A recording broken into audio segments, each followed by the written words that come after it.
Disney's Pocahontas. Listen to the voice of the wind as it tells the story of Pocahontas, the beautiful daughter of the chief Powhatan.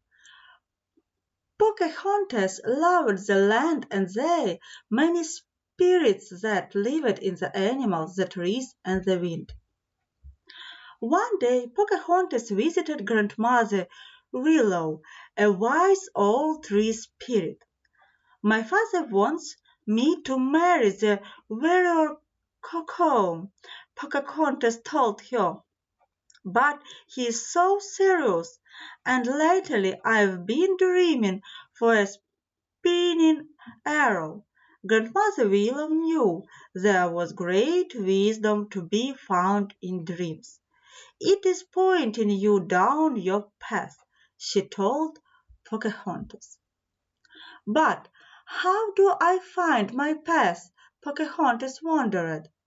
"If you listen with your heart, you will understand," Grandmother Willow replied. "The spirits that live in all things will guide you."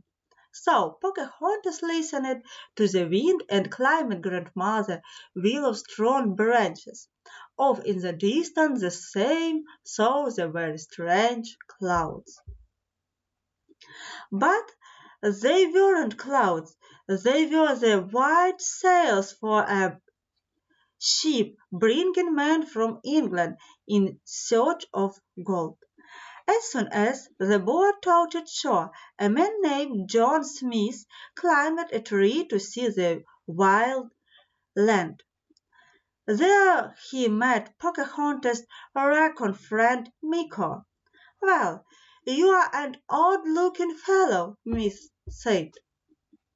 John Smith had a feeling someone else was also nearby, so he hid and watched.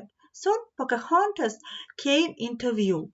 She was the most beautiful young woman she had ever seen. But when she saw him, Pocahontas ran to her canoe as quick as a deer. Smith ran after her. "Don't go, please. I won't hurt you," Smith called. Pocahontas could not understand the words the strange man spoke, but Grandmother Whistle's words echoed in her mind. So Pocahontas listened with her heart and understood. She saw that John Smith's heart was kind. While Pocahontas and John Smith were becoming friends, Smith's shipmates and Pocahontas' tribe were becoming enemies. Kokoum and the other Indians watched from the shadows as the Englishmen tore up the beautiful land in search of gold for greedy Governor Redcliffe. Suddenly the governor's dog spotted the Indian and yelped. "Savage! It's an ambush!" shrieked Redcliffe when he saw the strange men in their buckskins. "Arm yourselves!" Shots rang out, and an Indian fell to the ground, wounded. Quickly Kokoum carried the man to safety and ordered the rest of his men back to the village. When Chief Powhatan saw the injured man, he was enraged. "These beasts invade our shores, destroy the land, and now this." He had Kokoum send a message to all the other Indian villages. "We will fight this dangerous stranger together," Powhatan told his people. But even then Pocahontas was talking to her new friend. As they talked, Meeko grabbed Smith's compass. "What is this?" Pocahontas asked to Meeko ran off. "It helps you find your way when you are lost," Smith said. "Meeko can keep it. I'll get another one in London." "London? Is that your village?" Pocahontas asked. So Smith told her about cities and houses and roads, and how his people would show her people a better way to live.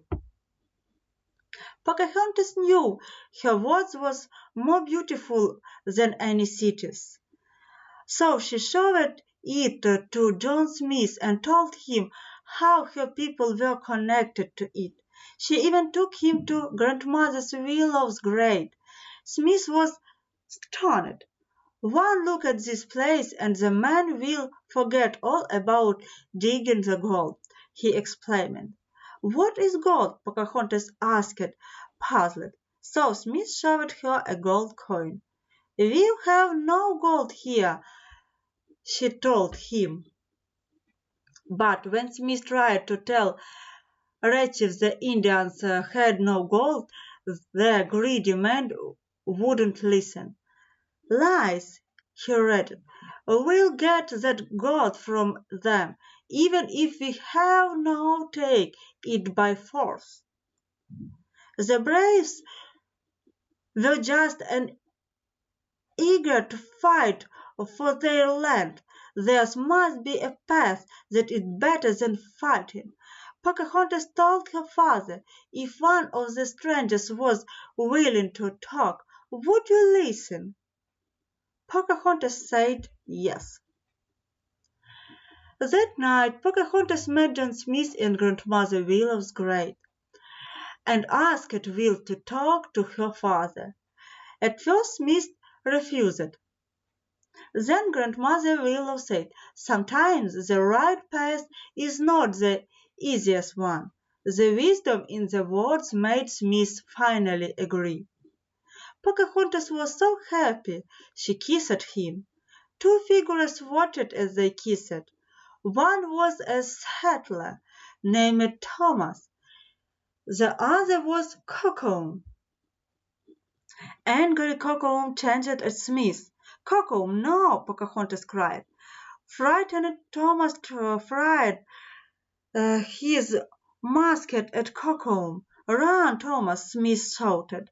As Thomas fell, Indians were smothered into the glade and captured John Smith. They gathered up the fallen body of Cocoon. Back at the village chief, Powhatan told his people that Smith would die at sunrise. After Pocahontas heard her father's word, she went to Grandmother's willow. I thought my dream led me to John Smith, she cried, but now he is going to die. I feel so lost. Just then Miko dropped a round metal object into her hands. Through her tears, Pocahontas saw John Smith's compass. Its needle moved back and forth. The spinning arrow from my dream, she whispered. Grandmother Willow smiled. It shows you your path. Let the spirit of the earth guide you. Pocahontas ran like the wind. At daybreak she found John Smith at the edge of a cliff. She threw herself across him and begged her father to spare Smith's life. Look around you, she cried. This is where the path of hatred has brought us. Two armies stood ready to fight. The settlers clutched their muskets. The Indians pulled their bowstrings taut. I love him, Pocahontas declared. This is the path I choose, father. What will yours be? Chief Powhatan dropped his weapon. If there is to be more killing, it will not start with me. The settlers lowered their guns. Now is our chance. Fire! Redcliffe commanded. But none of the settlers would shoot. No, Redcliffe grabbed a musket and aimed at Chief Powhatan. No, John Smith cried as he leered in between the bullet and its mark. Smith had to return to England to get treatment for his wound. Radcliffe was returning, too, in chains. Pocahontas and Smith parted sadly. "Whenever I am, I'll always be with you," Smith told her as he left.